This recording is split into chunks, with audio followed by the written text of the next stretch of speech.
je vais présenter les invités donc, de cette table ronde qui a pour thème la caution personnelle. Vaste sujet, avec nous donc Jérôme Bernier, qui se trouve là complètement à droite, qui est responsable de la clientèle entrepreneur à BNP Paribas. Merci d'être là, en plus avec la main dans le plâtre. Vous avez quand même souhaité être présent, merci beaucoup. Maître Jérôme Téten à vos côtés, qui est mandataire judiciaire. Yves Lelièvre, qui est président de l'association Recréer, merci d'être là, vous êtes ancien banquier. Et vous allez aussi nous faire part de votre point de vue sur le sujet. Et Mathieu Gilliard, donc vous êtes chargé d'accompagnement et de financement des TPE Hauts-de-France. Et donc vous allez aussi pouvoir nous parler de ce sujet. Alors, on laissera peut-être quelques minutes aux questions aussi, si vous en avez, et je pense que vous en aurez. On va d'abord tout de suite poser une question. Alors, je vais la poser au banquier que vous êtes, Monsieur Bernier. Est-ce qu'on demande encore aujourd'hui une caution pour créer une entreprise ? Déjà en introduction, il arrive au banquier aussi de trébucher, en témoigne. Et de devoir rebondir, du coup. Et de devoir rebondir et de trouver son second souffle. Oui, il arrive bien entendu que dans le cadre d'un projet de création, de reprise ou de développement de son entreprise, les banques soient amenées à demander la caution du dirigeant. Pour autant, il existe aujourd'hui de très nombreux dispositifs qui permettent de ne pas se porter caution sur les dossiers. Alors, les dispositifs qui existent sont souvent associés à des contre-garanties. Les contre-garanties notamment que vous pouvez aller recueillir auprès de la Banque publique d'investissement BPI, sur lequel nous avons des dispositifs nationaux avec BNP Paribas et BPI, qui nous interdisent même de prendre la caution personnelle du dirigeant.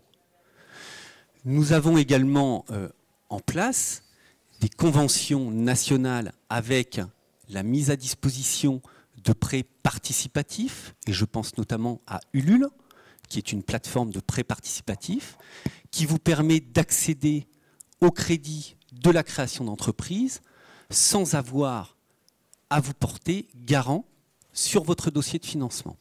D'accord. Donc la caution, c'est pas forcément quelque chose d'automatique, on va dire. L'anticipation est encore là le maître mot, c'est-à-dire de pouvoir vous-même, en tant qu'organisme financier, de pouvoir analyser les dossiers en amont et de pouvoir, de ce fait, prêter dans les bonnes conditions et sans forcément demander de caution. Je crois que ce qu'il est important de signaler, c'est que nous devons, dans le cadre de la mise à disposition de crédit, être responsables.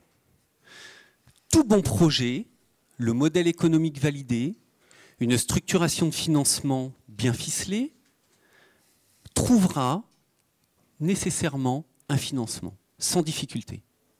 Et la garantie fait partie des négociations que vous devez avoir avec votre partenaire. Et je parle bien d'un partenaire. Alors, qu'est-ce que vous donneriez comme conseil à un jeune créateur d'entreprise qui veut se lancer ou recréer, un ancien chef d'entreprise qui veut recréer, parce que là, le sujet est bien le sujet du jour, c'est-à-dire qu'il y a la création d'un nouveau projet qu'on va peut-être d'ailleurs financer sans trop de problèmes, parce que ça présente bien, comme on dit, et puis après, un créateur d'entreprise qui est malheureusement, qui est en rebond et qui va vouloir recréer une entreprise. Alors là, qu'est-ce qu'on va faire ? Comment on apprécie sa candidature ? Alors, on se dit, c'est planté une fois, on ne va pas lui reprêter une deuxième fois ? Alors, en toute transparence, effectivement, il faut quand même être conscient que si le chef d'entreprise, et je vous le dis en toute transparence, si le chef d'entreprise a eu des difficultés au sein d'un établissement bancaire et qu'il ressollicite ce même établissement bancaire, ça peut quand même être compliqué dans le cadre des politiques spécifiques liées au crédit. Il ne faut pas quand même se voiler la face. Pour autant, il y a plusieurs banques sur la place. qui peuvent accorder la confiance à un créateur d'entreprise. Le conseil, c'est bien évidemment d'avoir un business plan, ça je crois que c'est très très important, qui puisse embarquer le banquier dans son projet. Le créateur d'entreprise, il vit un moment très fort de sa vie. C'est une étape très très importante et souvent, la passion l'emporte sur la raison. Et ça, il faut faire attention. Et hélas, alors on se trompe aussi hein, quand ça nous arrive, bien entendu, mais souvent on a des signaux d'alerte et le dirigeant d'entreprise n'est pas toujours à l'écoute de son banquier. Et ça, souvent, on le regrette. Ça manque de transparence. Nous, la difficulté de notre métier de banquier, c'est qu'on a toujours un regard dans le rétroviseur, en définitive. Que quand le bilan arrive, il s'est passé déjà 6-8 mois.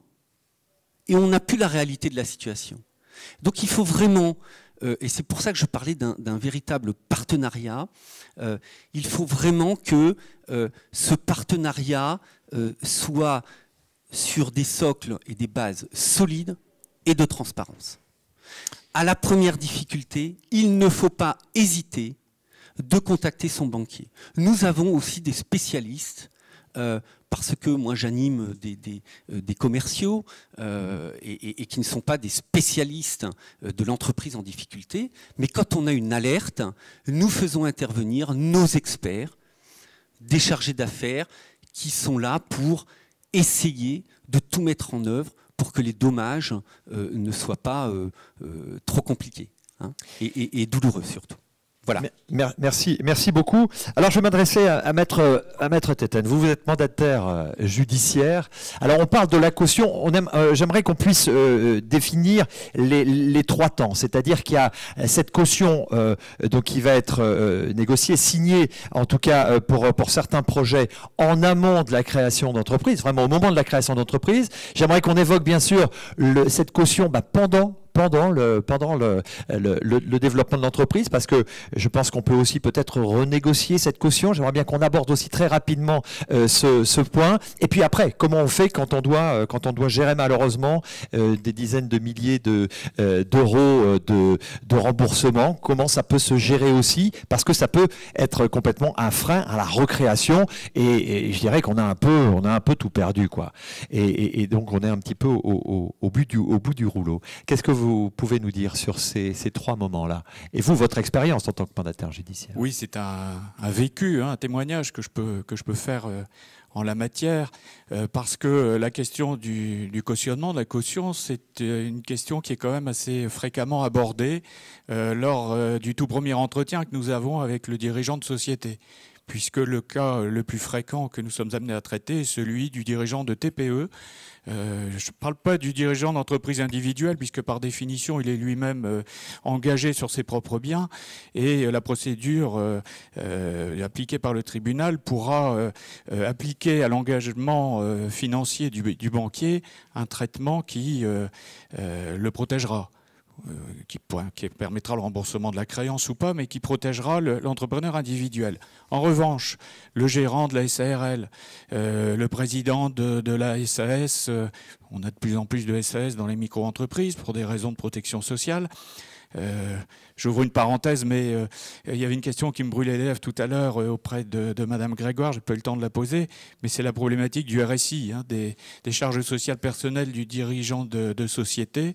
Quand la société est défaillante, il n'y a pas que le banquier qui va appeler la caution pour se faire payer, il y a aussi les organismes sociaux qui vont demander au dirigeant qui n'a plus aucune ressource de payer les cotisations sur les revenus qu'il a pu dégager avant ou qui ont été taxés d'office parce qu'il y a eu des carences en matière de tenue de comptabilité. Oui, donc ça c'est la mauvaise surprise, et voilà. Sur quoi c'est un point que les chefs d'entreprise n'ont pas forcément pris en compte, en tout cas dans cette dernière ligne de finalisation. Et la caution, c'est une préoccupation qui n'est pas celle du chef d'entreprise quand tout va bien. Il oublie d'ailleurs souvent qu'il s'est porté caution, et quand on lui demande s'il en a le souvenir, Il ne sait plus forcément. Et en règle générale, il ne dispose d'ailleurs pas de l'acte de cautionnement, puisque c'est un acte unilatéral qui reste dans le dossier juridique de la banque. Et souvent... on a une idée des montants pour lesquels on s'engage de manière un peu... il y a une moyenne de niveau d'engagement? Quelques dizaines de milliers d'euros, oui, c'est assez fréquent. Maintenant, le banquier a une obligation de tenir compte d'une certaine proportionnalité entre le montant des revenus et le montant du patrimoine et également le montant du cautionnement. Alors, les procédures mises en œuvre par les tribunaux de commerce apportent un degré de protection décroissant des cautions en fonction de la forte anticipation du traitement préventif, ou au contraire, malheureusement, s'il n'y a pas d'anticipation et qu'on se retrouve en liquidation, il va de soi que l'engagement de caution la trouve toute sa signification et que la caution ne bénéficie pas de certaines mesures de protection qui existent en conciliation ou en sauvegarde, comme l'arrêt du cours des intérêts, l'arrêt des poursuites individuelles pendant que le tribunal recherche une solution, le plan de remboursement qui est mis en place par le tribunal avec le concours de l'administrateur, du mandataire quand il n'y a pas d'administrateur, permet d'imposer aux bénéficiaires de la caution les mêmes modalités de remboursement que celles de l'entreprise.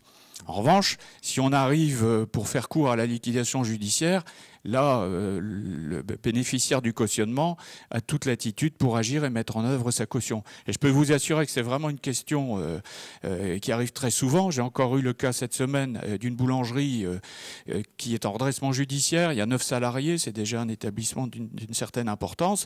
Et la femme de l'exploitant, la femme du dirigeant de la société, m'a tout de suite posé la question en disant « Mais qu'est-ce qui va se passer pour les cautions ?»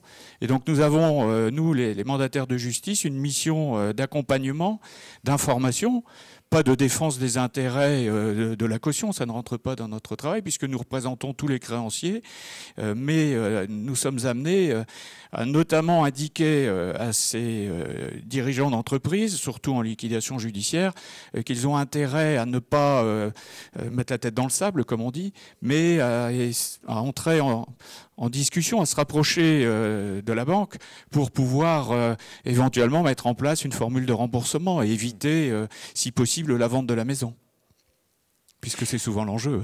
Oui, c'est ça. Alors, dans la nouvelle loi Macron, c'est ça. On a essayé de protéger justement l'habitation principale, enfin pour les sociétés individuelles, hein, c'est ça. Pour l'entrepreneur individuel, il y a effectivement une insaisissabilité légale qu'il protège. En revanche, le dirigeant de la société est moins bien protégé puisque lui ne va pas bénéficier de cette protection. Hein. Alors, sauf s'il fait une déclaration notariée d'insaisissabilité, mais qui est quand même soumise à condition et auquel il peut être demandé par la banque de renoncer. Alors, je vais laisser la parole à M. Yves Lelièvre parce que compte tenu un peu des délais, malheureusement, qu'on a pris, vous avez un train à prendre, je crois. Donc vous avez une idée, j'allais dire, un peu bien précise, une idée bien pratique de la caution.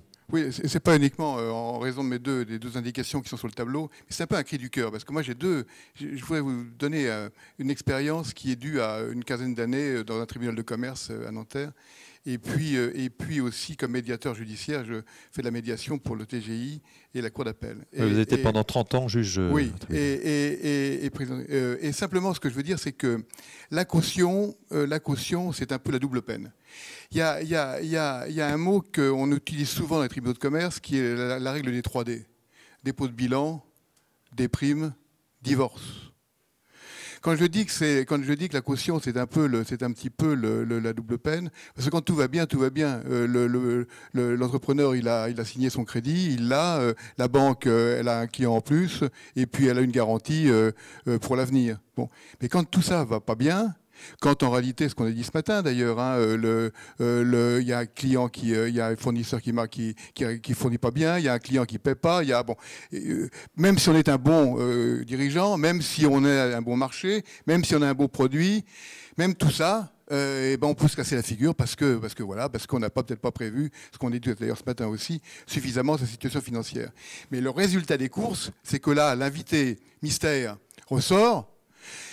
On a dit tout à l'heure, ce qui me semble tout à fait étonnant, et pas étonnant, mais grave pour moi, c'est que on a banalisé l'acte de caution, c'est-à-dire qu'en fait on l'a signé sans savoir même qu'on le signait, pour soi-même comme éventuellement pour sa famille ou ses amis, et on se retrouve dans une situation qui est dramatique parce qu'on le retrouve ce jour-là.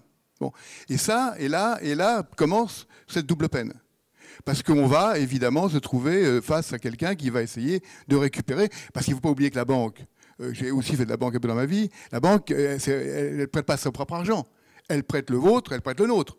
Bon, et son objectif, quand elle prête, c'est de retrouver le montant de ce qu'elle a prêté. Bon, donc, il faut aussi jouer dans le jeu multiple et varié, il y a ça. Bon. Donc pour vous, en fait, l'entrepreneur ou le banquier, on va pas jeter un thème sur les banquiers, mais il faut que tout le monde réfléchisse bien avant de signer une caution. Moi, je crois que c'est pour moi, en dehors des mesures que Recré veut prendre sur les cautions pour les faire évoluer un petit peu, moi je crois qu'il y a deux mesures très simples. La première, c'est un acte qui n'est pas un acte banal. C'est-à-dire qu'en réalité, c'est pas un papier de plus. Qu'on signe uniquement et qu'on laisse à la banque. C'est un acte qui doit être formalisé, qui doit être pas banalisé, vraiment officialisé au maximum, pour que chacun sache, je dirais, la responsabilité qu'il prend en le signant. Et deuxième élément, je crois aussi que, on l'a dit ce matin, mais je vais le redire, parce que c'est souvent dans les tribunaux ce qui nous arrive comme difficulté, c'est que l'entrepreneur qui va demander un crédit, et qui se trouve face à une banque qui lui dit écoutez, très bien, on vous donne votre crédit, mais une caution personnelle du même montant, et puis sinon on ne prête pas.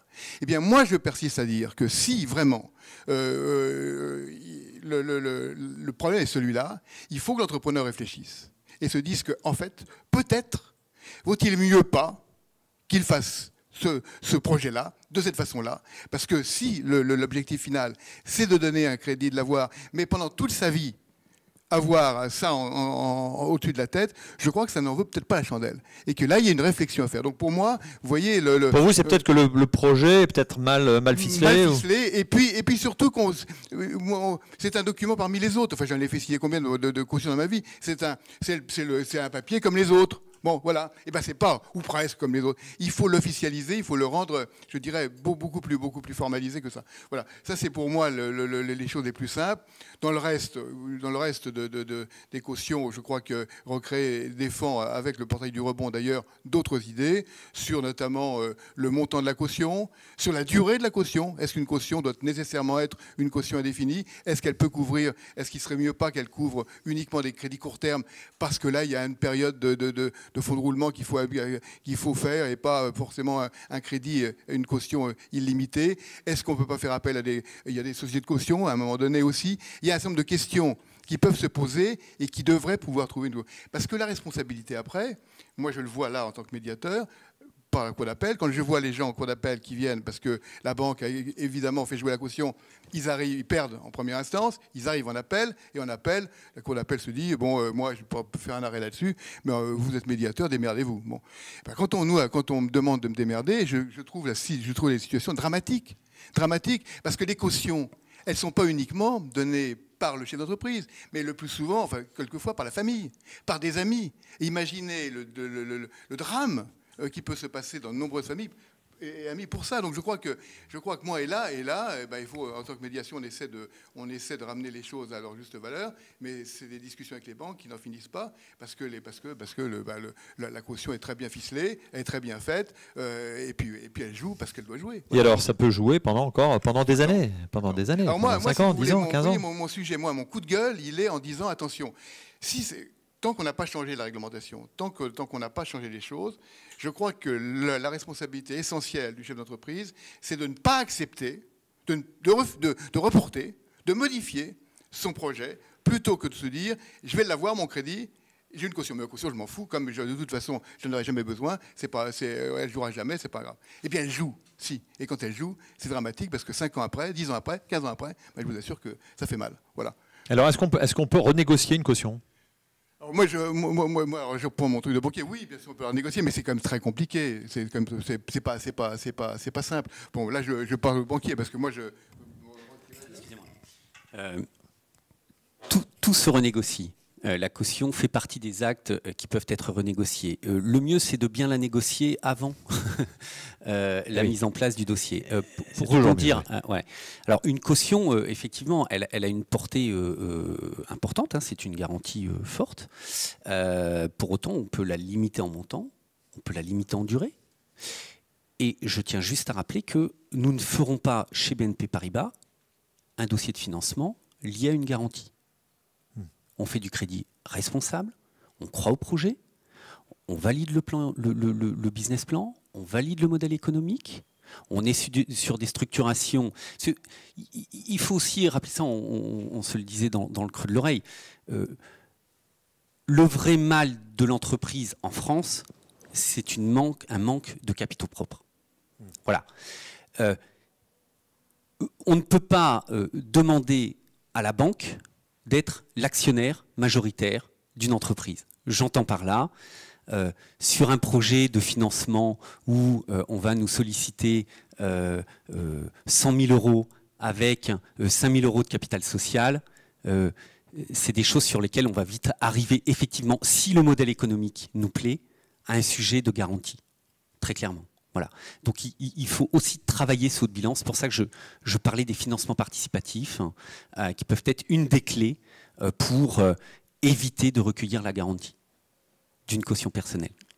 Il faut aussi, d'une certaine manière, se mouiller aussi quelque part un peu dans le projet.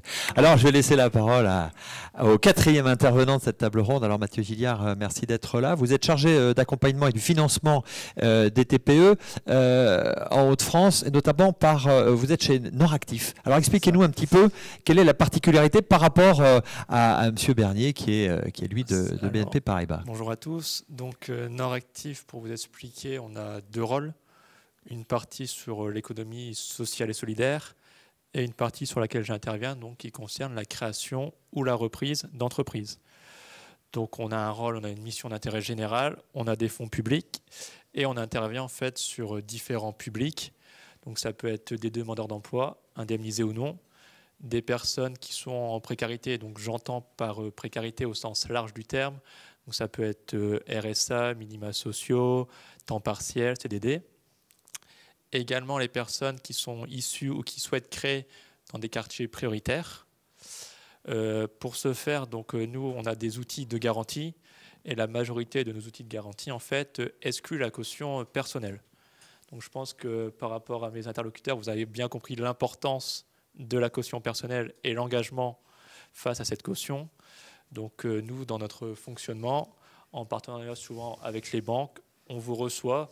Donc dès que vous avez un projet, un business plan qui est monté. Donc vous garantissez On garantit le financement. Le financement. À quelle hauteur à peu près? Alors sur les projets de création, on a une moyenne à peu près de 70% de garantie et on monte souvent vers 80% pour des dossiers éventuellement plus fragiles ou qui sont situés dans les quartiers prioritaires. Donc ça, c'est lié aux politiques de la ville. Donc vous êtes un facilitateur en fait pour l'obtention de crédit. Exactement, parce que aussi ce qu'il faut rendre compte au-delà de la caution, c'est que tout le monde ne peut pas se porter caution. Comme on l'a dit, j'emprunte 100 000 euros, je n'ai pas forcément un patrimoine équivaut à ma caution. Donc des fois, la caution n'a pas de valeur, donc n'a pas d'intérêt à être prise la caution. Et donc par rapport à ça, nous, on aide ces publics à faciliter l'accès au crédit, tout en ayant un double regard, parce que la banque a déjà vu le dossier, nous derrière, on analyse également le dossier et on se porte caution. Donc il y en a peut-être d'ailleurs dans la salle, enfin en tout cas ça peut être un public jeune, 20, 30 ans. Alors il n'y a pas de tranche d'âge, on peut avoir... Faible revenu peut-être aussi? C'est vraiment très large. C'est très large, très varié. Alors, on peut être bénéficiaire des minima sociaux, comme être un ancien cadre dirigeant qui est demandeur d'emploi. Donc on touche vraiment tous les publics. Et donc, ce sont des personnes qui sont déjà allées voir des banques et qui viennent vous voir après en disant bah voilà, j'ai pas obtenu mon crédit. Dans le process, c'est vrai que nous, les banques sont souvent des prescripteurs de dossiers. On travaille beaucoup avec elles et elles nous les envoient directement. D'accord, donc c'est un vrai partenariat avec les banques. Un partenariat donc, avec les banques où on s'appelle, on fait le point ensemble. Et il y a toujours cet aspect double regard, parce que bon, on n'a pas non plus la science infuse. Et avoir plusieurs point de vue sur le dossier, c'est toujours plaisant. D'accord, donc pour une création ou une recréation, j'ai bien compris qu'il n'y avait pas de caution, puisque c'est le sujet de notre table ronde. Exactement. Et pas de caution demandée. demandée. C'est pour ça, et notre garantie a une vraie valeur. C'est aussi pour ça que les banques nous choisissent. Et pour le dirigeant, lui, il s'implique à la fois à titre personnel, via son apport, via son projet. Nous, on participe via la garantie. Donc concrètement, s'il y a un impayé, deux impayés, à quel niveau au niveau ça se déclenche? Au niveau du fonctionnement, donc, la banque peut faire appel à Noractif à partir de 3 impayés de prêt. 3 impayés. Dès lors qu'il y a 3 impayés de prêt, on peut faire appel à Noractif. Après, avant toute chose aussi, ce qui compte également, mais là on n'a pas la main, c'est plus la banque, c'est la relation que vous avez avec votre conseiller. Essayez un peu d'anticiper les besoins, de dire bon bah voilà, je suis dans une situation de difficulté et pas venir voir le banquier quand le compte est à découvert quoi. Et qu'est-ce qui se passe juste après? Alors comment on peut continuer? C'est plus une mise en relation entre le service souvent contentieux de la banque et notre service à nous, sachant que nous voilà sur par exemple un crédit de 10 000 € qu'on garantirait à 70%, je prends un exemple. Au moment du dépôt de la liquidation, on regarde l'encours de crédit et la banque récupère en fait les 70% en 2 temps, parce qu'on a une rôle de garantie à première demande, donc on rembourse déjà une partie dès la dénonciation de la garantie. Est-ce qu'il y aurait des questions dans la salle? Les fiches d'identité client, c'est marqué en gros, et renseignements sur le ou la caution et les cautions, et c'est monsieur, madame, enfin, ou le conjoint, etc. Et à la fin, je m'engage sur... Alors, on signe que ce n'est pas l'acte de cautionnement, on est bien d'accord, mais est-ce que cet excès de langage n'est pas justement déjà un peu traumatisant Ça peut être le cas à la BNP. Vous remplissez ce qu'on appelle une fiche de renseignement caution, qui n'est pas un document effectivement qui porte un engagement de caution, puisque la caution, vous savez, c'est les lignes en me portant caution, etc., etc. Là, en fait, pourquoi ce document est utile pour le banquier? Au travers de cette fiche de renseignement, on va regarder si, en cas d'une période un peu de turbulence pour l'entreprise, le dirigeant de l'entreprise aurait éventuellement la possibilité d'apporter dans la société et voir si on n'est pas sur des schémas trop tendus en termes d'endettement personnel également. Le but de cette fiche de renseignement, encore une fois, c'est de bien, encore une fois, en qualité de banquier responsable, de bien regarder le niveau de l'endettement personnel, d'accord, et de voir si à un moment, en prêtant à l'entreprise, on ne pourrait pas aggraver certaines situations. Voilà, c'est surtout ça notre but. Voilà, vous avez soulevé un sujet qui va peut-être faire évoluer un document chez les banquiers. Bon, en tout cas, merci beaucoup pour votre intervention.